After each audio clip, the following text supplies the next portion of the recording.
Busque 1 de Juan 5:16. Si alguno viere a su hermano cometer pecado que no sea de muerte, pedirá, y Dios le dará la vida. Hay un pecado que es de muerte. Ahora, sin adentrarnos en todas las ramificaciones teológicas de este versículo, sencillamente quiero que note que algunas personas mueren debido a su pecado. Y Juan aquí no está hablando de muerte espiritual, sino de muerte física. Busque 1 Corintios 11:30. Por lo cual hay muchos enfermos y debilitados entre vosotros, y muchos duermen. Cuando Pablo dice duermen, pues no se refiere a la acción de dormir, sino al hecho de estar muerto. ¿Pero qué quiso decir con eso? Que debido a sus pecados se enfermaron. En otras palabras, muy frecuentemente, nuestra enfermedad es el resultado directo de nuestro pecado. Dios ni siquiera tiene que juzgarnos porque nuestro propio pecado nos juzga. Por ejemplo, los alcohólicos se intoxican con lo que beben. ¿Sabe usted lo que es un tóxico? Pues es un veneno. Y si una persona está intoxicada, quiere decir que se ha envenenado ella misma. Esa es la razón por la que muchas personas, cuando se intoxican con licores, vomitan. Tal pareciera que sus estómagos tienen más sentido común que sus cabezas. Sus estómagos reaccionan frente al veneno y tratan de rechazarlo, y sin embargo el alcohólico sigue bebiendo. ¡Qué necedad!, ¿no le parece? Un borracho se envenena a sí mismo y afecta negativamente a todo su cuerpo. Se le enrojecen los ojos, tiene mal aliento, pierde el sentido de equilibrio y dirección, puede dormir su borrachera sobre basura y no darse cuenta de ello. Personalmente yo no me explico cómo nadie puede defender ese vicio y decir que mientras se beba responsablemente, todo está bien. En la actualidad se dice que el alcoholismo es una enfermedad. No es extraño que mientras se está buscando la causa de muchas enfermedades para combatirlas y erradicarlas, en cambio se hace una impresionante propaganda para que la gente beba más. Entonces, como dicen, si el alcoholismo es una enfermedad, ¿por qué hacen tanta propaganda para que nos enfermemos? En otras palabras, sabemos la causa de esa enfermedad y se sigue haciendo propaganda, no para erradicar la causa, sino para comercializarla. Somos personas realmente extrañas, sin necesidad de ser extraterrestres. El doctor Evans Graham, de la Universidad de Washington, es conocido como el padre de la moderna cirugía del pecho. Y en relación con el cigarrillo, él dice en su informe médico que el fumar con exceso es la causa del 99% del cáncer del pulmón. Y el doctor Linus Pauling, premio Nobel de Química, asegura que si una persona de 20 años de edad, si fuma una cajetilla de cigarrillos diariamente, está acortando su promedio de vida en 8 años. Aterradora consecuencia de la enfermedad de fumar. Ahora, quienes hicieron estas declaraciones no son ni pastores, ni predicadores, ni sacerdotes o líderes religiosos. Son científicos investigadores que hablan de los resultados de sus investigaciones. Hay otras personas que se enferman debido a la dieta que tienen y la practican hasta el fanatismo, sin ninguna supervisión médica o de algún reconocido nutricionista. Parece que cada persona tiene su propia dieta y trata de hacer que los demás la acepten. En términos generales, no comemos comidas sanas. La actual es una generación que sabe más de comidas rápidas que no benefician, que de comidas nutritivas que son buenas para nuestros cuerpos. Y algunos de ustedes estarán pensando, bueno, lo que está diciendo no tiene que ver conmigo, porque yo no bebo, no fumo, no como comida basura y no vivo una vida sexual desordenada. Pues mi amigo, le felicito. Pero, ¿qué de las preocupaciones? ¿No sabe que la preocupación hará en usted físicamente lo mismo que la arena hace en una maquinaria? En la actualidad hay muchas formas de distracciones, con bebidas incluidas, que le harán daño físicamente, lo mismo que las preocupaciones. No digo que siempre, pero muchas veces nuestra enfermedad no es más que el resultado directo de nuestro pecado. ¿Sabía que otras veces la enfermedad puede ser causada por Satanás? Vamos al libro de Job, capítulo 2, verso 7. Entonces salió Satanás de la presencia de Jehová e hirió a Job con una sarna maligna. ¿Quién atacó a Job con esa enfermedad? Satanás. Y en el Nuevo Testamento, en el libro de los Hechos, capítulo 10 y verso 38, leemos que Jesús anduvo haciendo bienes y sanando a todos los oprimidos por el diablo. Satanás hirió con una sarna a Job y tuvo muchos hombres y mujeres bajo su opresión física. La opresión satánica se tradujo en enfermedades físicas. Así que algunos están enfermos debido a su pecado y otros están enfermos debido a Satanás. Ahora escúcheme atentamente. Algunos están enfermos porque Dios permite esa enfermedad con un propósito especial. No es que Satanás lo hace, o sea, el resultado de algún pecado en particular. En la Biblia muchos de los santos de Dios padecieron enfermedades, y el ejemplo clásico es el del apóstol Pablo. Busque 2 Corintios 12, verso 7, en donde Pablo declara: y para que la grandeza de las revelaciones no me exaltase desmedidamente, me fue dado un aguijón en mi carne, un mensajero de Satanás para que me abofetee, para que no me enaltezca sobremanera, respecto a lo cual 3 veces he rogado al Señor que lo quite de mí, y me ha dicho: bástate mi gracia, porque mi poder se perfecciona en la debilidad. Por tanto, de buena gana me gloriaré más en mis debilidades, para que repose sobre mí el poder de Cristo. Muchos estudiosos de las Escrituras creen que el aguijón en la carne que menciona Pablo seguramente era una enfermedad en los ojos, porque el apóstol, escribiendo a los Gálatas, les dijo: porque os doy testimonio de que si hubieseis podido, os hubierais sacado a vuestros propios ojos para dármelos. ¿Por qué Pablo no fue sanado de su enfermedad? ¿Es que acaso su fe era débil? No lo creo. A lo mejor Pablo estaba fuera de la voluntad de Dios. De ninguna manera. Dios tenía un plan específico y sobresaliente para Pablo. Por un momento quiero que veamos 2 Timoteo 4:20. Aquí Pablo menciona a Trófimo, que estaba sumamente enfermo. Y el apóstol dice: Erasto se quedó en Corinto, y a Trófimo dejé en Mileto, enfermo.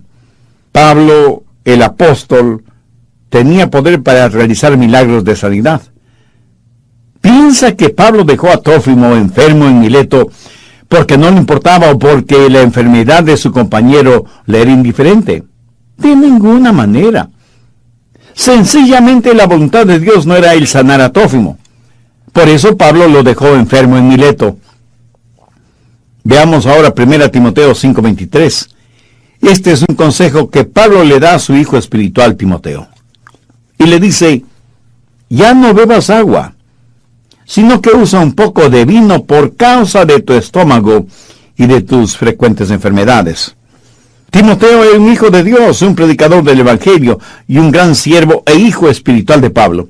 Sin embargo, Pablo no tuvo el poder para milagrosamente sanarle.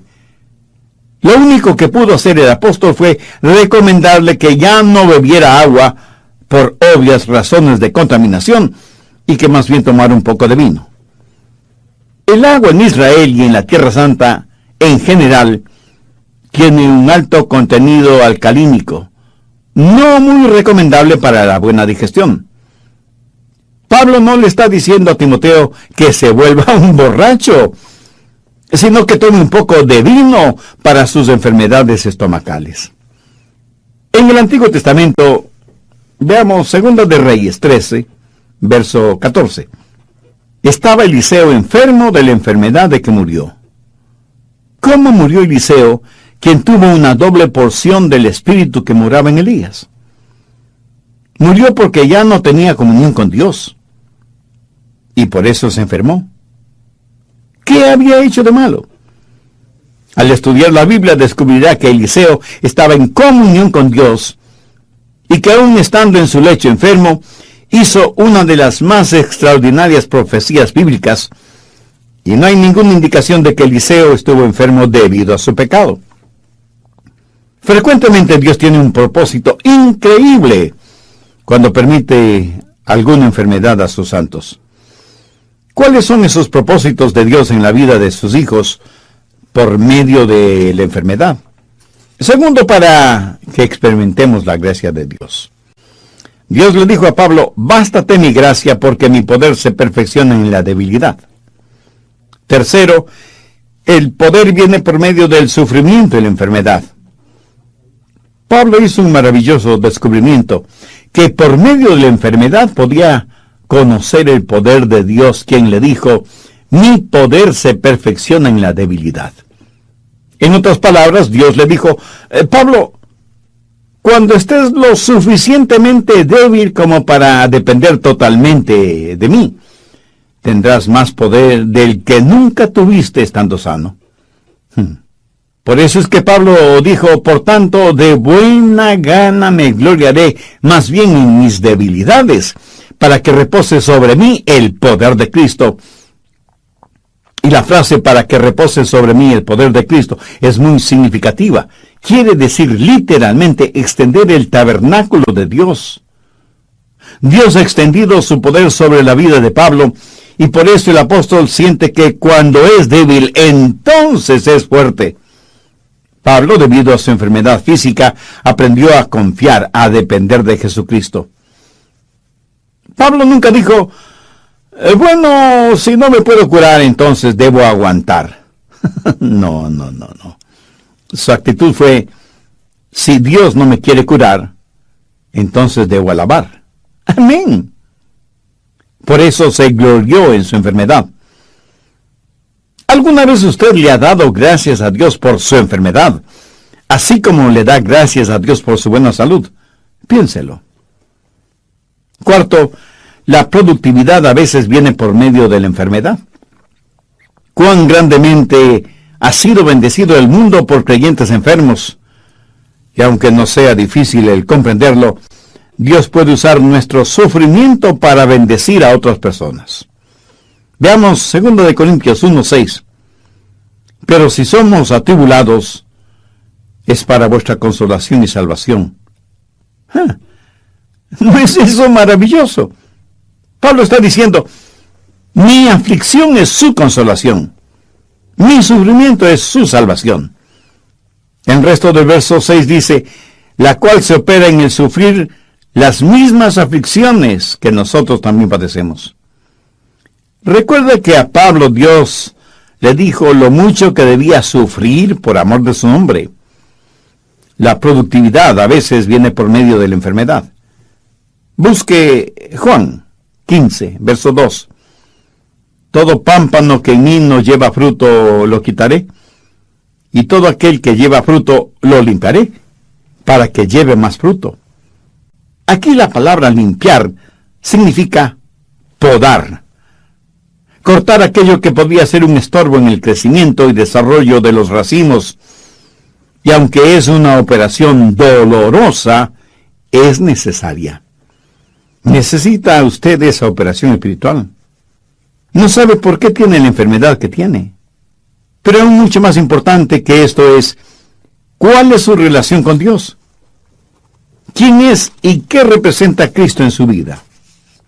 Si usted tiene dudas respondiendo esas preguntas, entonces usted necesita hacer una decisión espiritual ahora mismo. Un hombre estaba visitando un huerto de manzanas y vio un árbol tan cargado de manzanas que las ramas tenían que ser apuntaladas, y le preguntó al cuidador de la huerta acerca de la productividad de ese árbol. Y el hombre le contestó: Señor, usted no lo va a creer, pero este era uno de los árboles menos productivos en la huerta, por lo que tuve que tomar medidas drásticas. Con un hacha hice una profunda incisión en el tronco del árbol, y desde entonces este árbol ha dado más manzanas que ningún otro árbol del huerto. Aprendí que cuando un árbol no tiene más que ramas y hojas, pero no da ningún fruto, la herida que le hice en el tronco sirvió para despertar a este árbol, para que diera fruto. Interesante, ¿no le parece? Quinto, la pureza llega por medio del sufrimiento y la enfermedad. Veamos 1 de Pedro 5:10. Mas el Dios de toda gracia, que nos llamó a su gloria eterna en Jesucristo, después que hayáis padecido un poco tiempo, Él mismo os perfeccione, afirme, fortalezca y establezca. ¿Alguna vez he pensado que a lo mejor sus sufrimientos son para su perfección, para su fortalecimiento, para su crecimiento espiritual? Por eso es que Pedro está diciendo lo que dijo. Mire lo que Job dijo: mas él conoce mi camino, me probará y saldré como oro. En otras palabras, Job dijo: este sufrimiento es como un crisol, en donde serán quemadas todas las impurezas. Y en el Salmo 119:67, David dijo: antes que fuera yo humillado, descarriado andaba, mas ahora guardo tu palabra. 1 de Corintios 1, verso 27. Sino que lo necio del mundo escogió Dios para avergonzar a los sabios, y lo débil del mundo escogió Dios para avergonzar a lo fuerte. De paso, permítame decir que la palabra débil en este contexto no quiere decir débil de carácter o sin fuerza física. Más bien significa estar enfermo. ¿Por qué Dios escoge a la gente enferma? La respuesta está en el verso 29. A fin de que nadie se jacte en su presencia. Ahora, ¿cuál es el propósito de todo esto? Verso 31. Para que, como está escrito, el que se gloríe en el Señor. ¿Cómo es que nuestra muerte puede traer gloria a Dios? Vayamos al Evangelio de Juan, capítulo 21, verso 19. Esto dijo dando a entender con qué muerte había de glorificar a Dios. Dios, por así decirlo, cierra la boca del diablo. El apóstol Santiago usa el ejemplo de Job. La acusación del diablo contra Job era que Job no amaba a Dios. Y la única razón por la cual Job servía a Dios es porque Dios le había sobornado. Y Satanás le dijo a Dios: Job te sirve porque eres demasiado bueno con él. ¿Qué es lo que el diablo le dijo a Eva en el jardín del Edén? Dios no es lo suficientemente bueno para ti. Mira lo que Dios no te permite tener. Pero en relación con Job, el diablo dice que Dios era demasiado bueno con Job. Y Dios respondió al diablo: tú no conoces a mi siervo Job. Él no me sirve debido a las cosas que le doy o a lo que hago por él. Lo hace porque verdadera y sinceramente me ama. Para probártelo, Satanás, te doy permiso para que le quites todo lo que tiene, pero no toques su vida. Bueno, creo que todos sabemos esa extraordinaria historia, resumida en la clásica frase de Job: he aquí, aunque él me matare, en él esperaré. Aquí Job está declarando su total y absoluta fe en Dios. Muchas personas, incluso creyentes, profesan una fe condicionada. Señor, si haces esto por mí, Dios, si me ayudas a conseguir esto o aquello. La verdad es que necesitamos una fe como la de Job, quien dijo: Señor, aunque me mates, te serviré. Eso, mi amigo, cierra la boca de Satanás. ¿No sería formidable que en nuestro contexto actual podamos decir: aunque no tengo buena salud, y aunque no tengo posesiones materiales, amo a mi Dios? y Jesucristo es real y suficiente para mí. Andrew Murray fue un gran hombre de Dios y él escribió lo siguiente: frente a los problemas, un hijo o hija de Dios pueden decir: Dios me trajo hasta aquí y es por su voluntad que estoy en este lugar. Él me protegerá con su amor y me dará la fortaleza para comportarme como su hijo. Él transformará las pruebas en bendiciones, enseñándome las cosas que Él quiere que aprenda. Y finalmente, en su tiempo, Él me sacará de los problemas como y cuando Él lo quiera. Ahora quiero que veamos algunas de las causas de las enfermedades en los hijos de Dios. No porque hayan cometido algún pecado en particular, sino porque Dios tiene un propósito mucho más importante. Sexto, la cura para la enfermedad. Santiago 5, desde el verso 13. ¿Está alguno entre vosotros afligido? Haga oración. ¿Está alguno alegre? Cante alabanza. ¿Está alguno enfermo entre vosotros? Llame a los ancianos de la iglesia y oren por él, ungiéndole con aceite en el nombre del Señor. Y la oración de fe salvará al enfermo, y el Señor lo levantará, y si hubiere cometido pecados, le serán perdonados. Aquí la palabra enfermo significa no tener ninguna fortaleza física, pero tampoco se refiere a un simple dolor de cabeza o a que le duele algún diente de la dentadura postiza. No se refiere a nada de eso. Aquí se habla de una verdadera enfermedad genuina, real, terrible. Entonces, ¿cuál es el procedimiento a seguir? Primero, llamar a los ancianos de la iglesia. Esto no necesariamente significa una persona llena de años, aunque esa es la etimología de la palabra, pero más bien se refiere a un líder en la iglesia.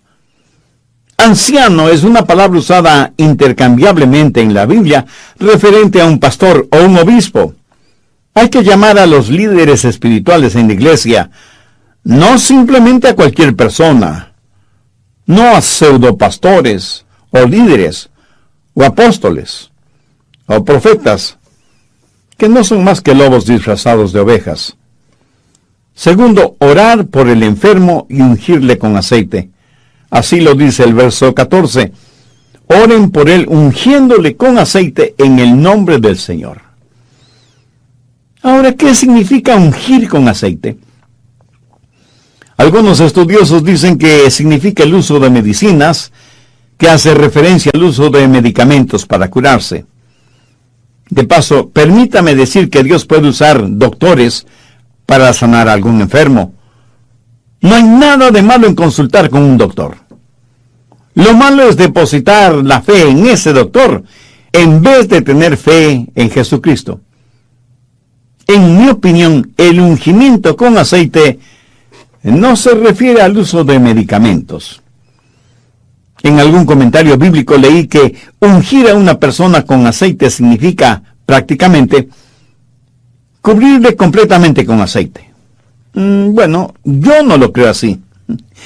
Eso equivaldría a tener un enfermo resbaloso.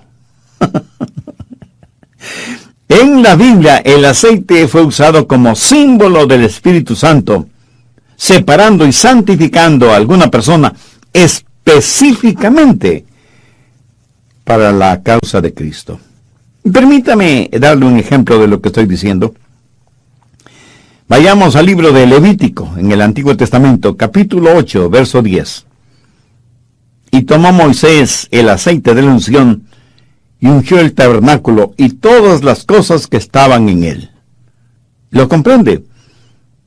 Cuando usted unge con aceite a alguien o a algo, lo santifica. ¿Tiene problemas entendiendo lo que significa la santificación? Es muy sencillo. Significa apartar para un propósito o para un trabajo específico. Mire los siguientes versículos, el 11 y 12.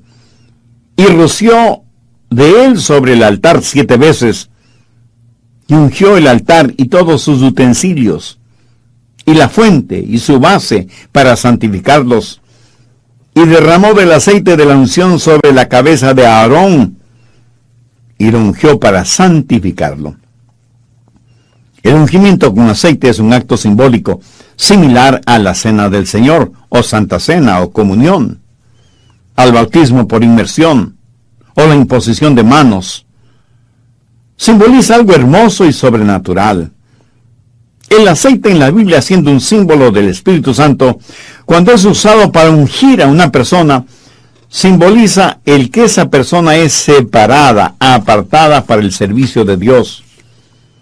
Cuando una persona está enferma y llama a los ancianos o a los líderes espirituales de la iglesia, y ellos le ungen con aceite en el nombre del Señor Jesucristo, significa que esa persona, aunque esté enferma, está separada para el servicio y la causa de Cristo.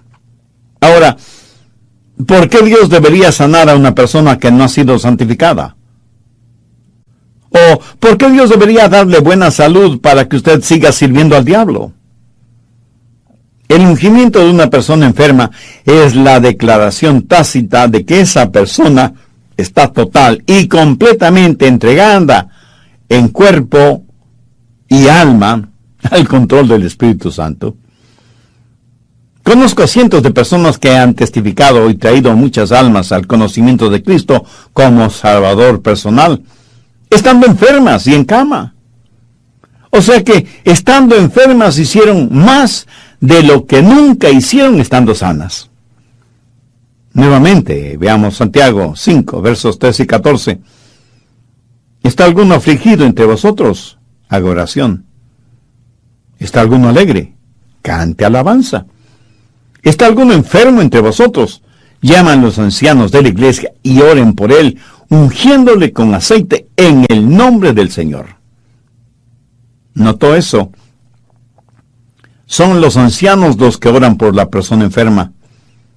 Y tenga en cuenta que esto no es orar con la persona enferma, sino orar por la persona enferma. Los ancianos están ahí para orar, para descubrir y para hacer la voluntad de Dios. La oración que llega al cielo es la oración que comienza en el cielo. No oramos por la primera cosa que se nos viene a la cabeza. Necesitamos conocer la voluntad de Dios.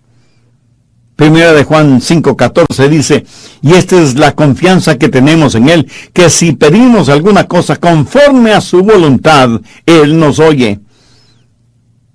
Oramos por la persona enferma para determinar la voluntad de Dios. Así que primero oramos y luego la ungimos con aceite en el nombre del Señor. ¿Y cuál es el resultado?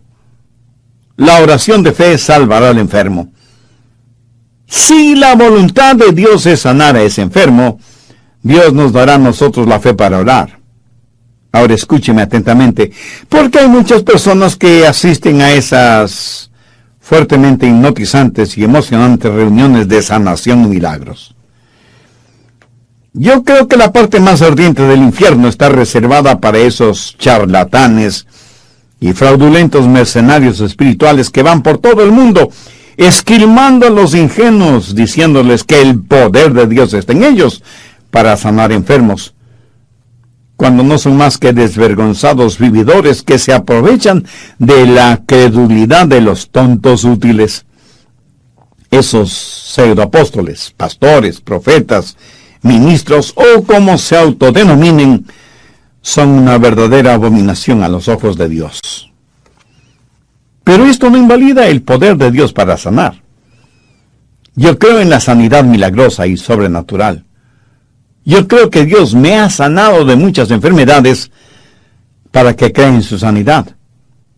Pero recuerde que cada cosa que Dios hace, Satanás la falsifica.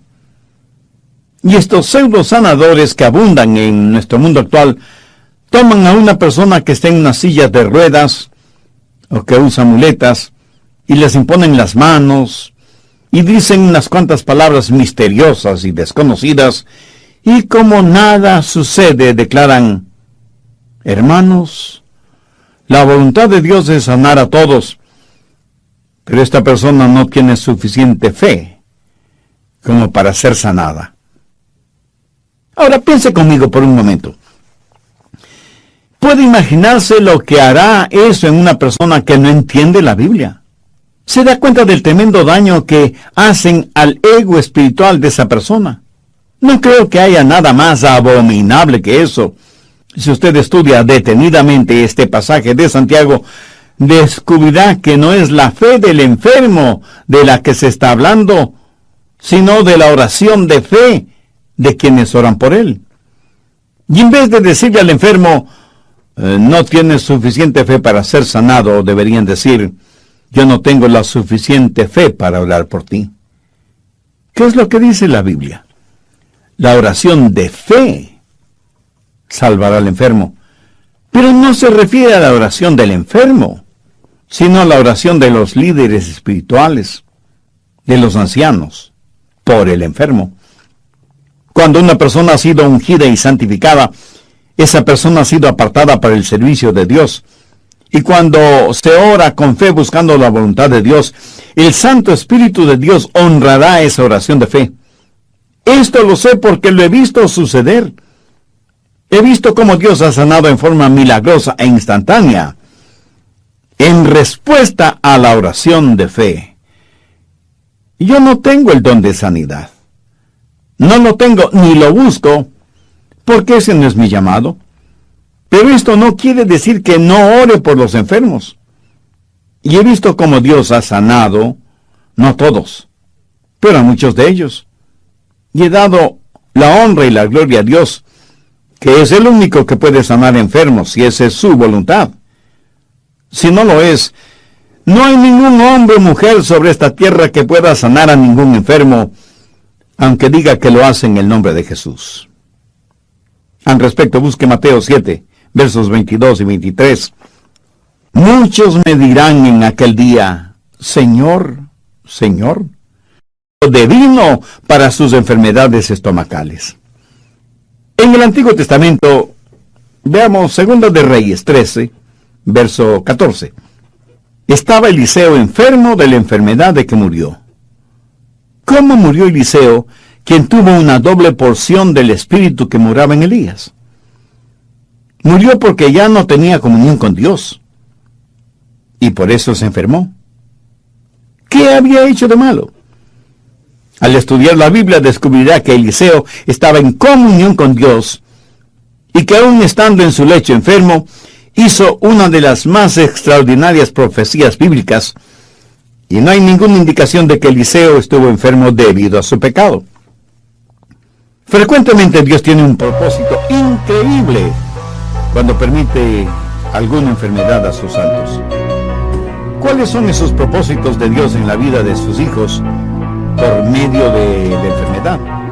Segundo, para que experimentemos la gracia de Dios. Dios le dijo a Pablo, bástate mi gracia porque mi poder se perfecciona en la debilidad.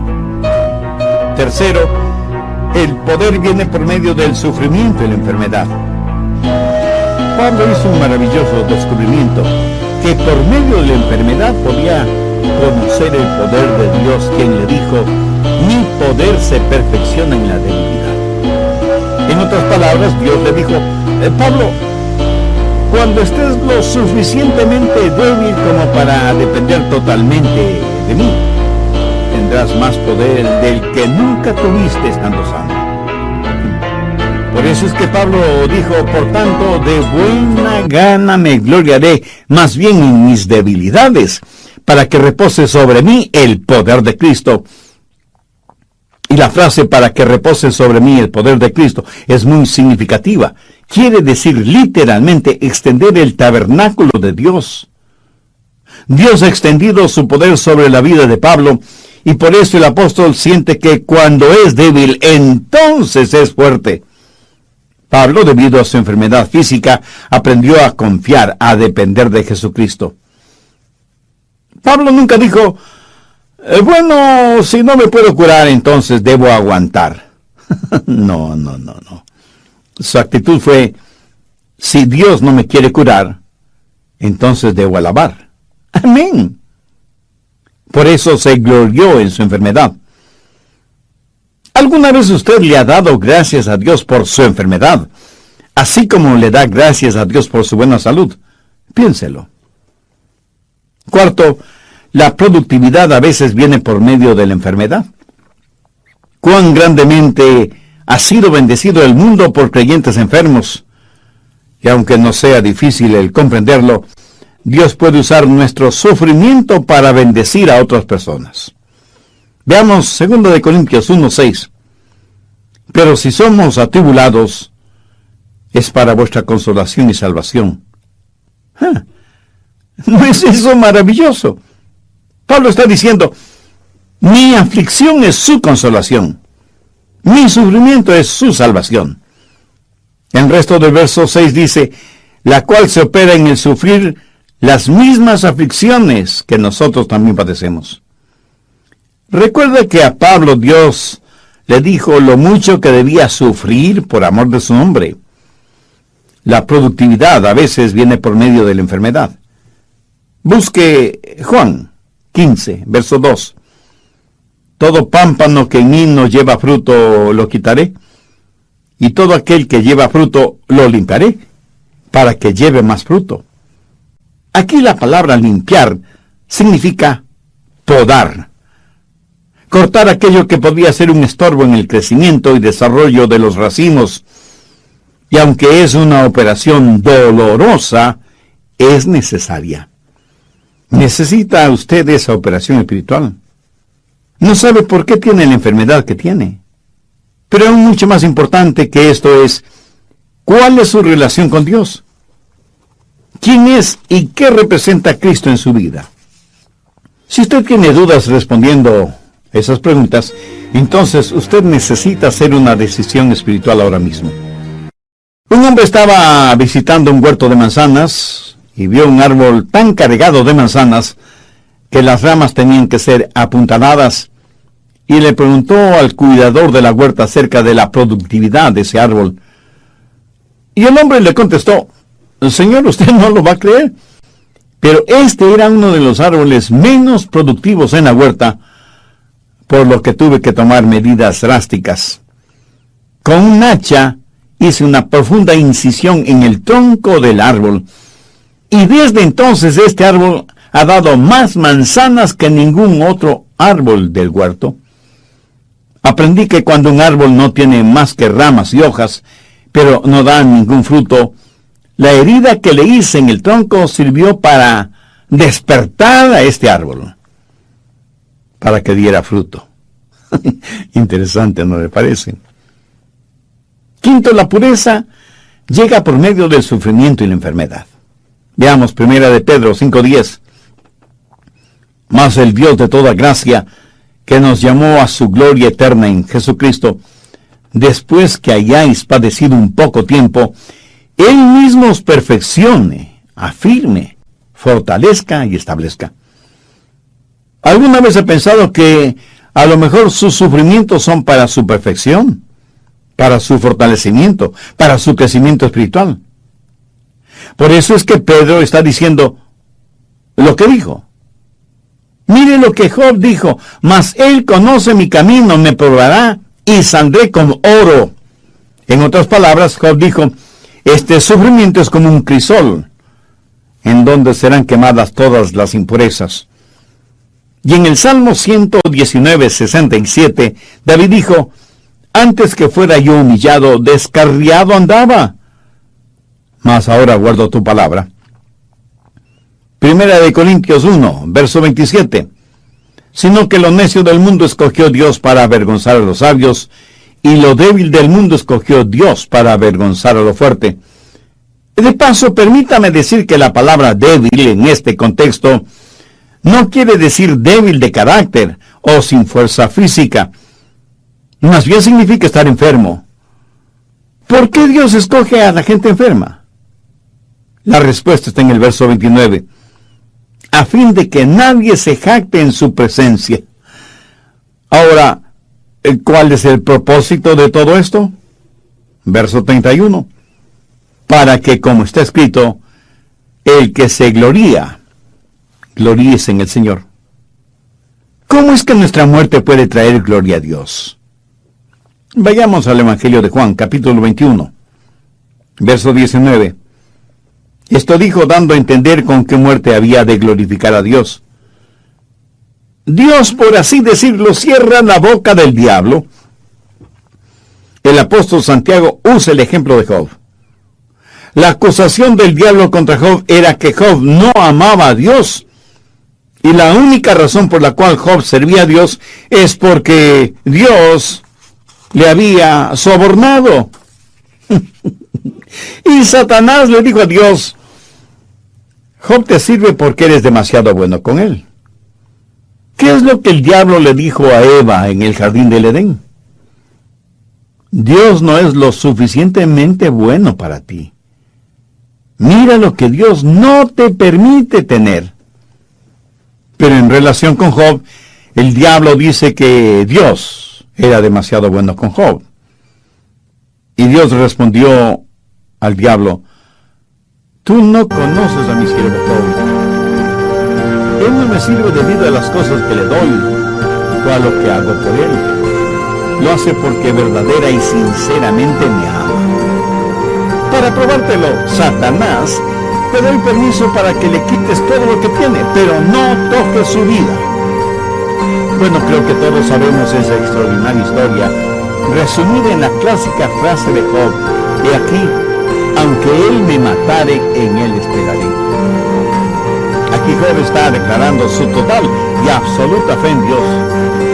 Muchas personas, incluso creyentes, profesan una fe condicionada. Señor, si haces esto por mí, Dios, si me ayudas a conseguir esto o aquello. La verdad es que necesitamos una fe como la de Job, quien dijo: Señor, aunque me mates, te serviré. Eso, mi amigo, cierra la boca de Satanás. ¿No sería formidable que en nuestro contexto actual podamos decir: aunque no tengo buena salud, y aunque no tengo posesiones materiales, amo a mi Dios, y Jesucristo es real y suficiente para mí? Andrew Murray fue un gran hombre de Dios, y él escribió lo siguiente: frente a los problemas, un hijo o hija de Dios pueden decir: Dios me trajo hasta aquí, y es por su voluntad que estoy en este lugar. Él me protegerá con su amor, y me dará la fortaleza para comportarme como su hijo. Él transformará las pruebas en bendiciones, enseñándome las cosas que Él quiere que aprenda. Y finalmente, en su tiempo, Él me sacará de los problemas, como y cuando Él lo quiera. Ahora quiero que veamos algunas de las causas de las enfermedades en los hijos de Dios. No porque hayan cometido algún pecado en particular, sino porque Dios tiene un propósito mucho más importante. Sexto, la cura para la enfermedad. Santiago 5, desde el verso 13. ¿Está alguno entre vosotros afligido? Haga oración. ¿Y está alguno alegre? Cante alabanza. ¿Está alguno enfermo entre vosotros? Llame a los ancianos de la iglesia y oren por él, ungiéndole con aceite en el nombre del Señor. Y la oración de fe salvará al enfermo, y el Señor lo levantará, y si hubiere cometido pecados, le serán perdonados. Aquí la palabra enfermo significa no tener ninguna fortaleza física, pero tampoco se refiere a un simple dolor de cabeza o a que le duele algún diente de la dentadura postiza. No se refiere a nada de eso. Aquí se habla de una verdadera enfermedad genuina, real, terrible. Entonces, ¿cuál es el procedimiento a seguir? Primero, llamar a los ancianos de la iglesia. Esto no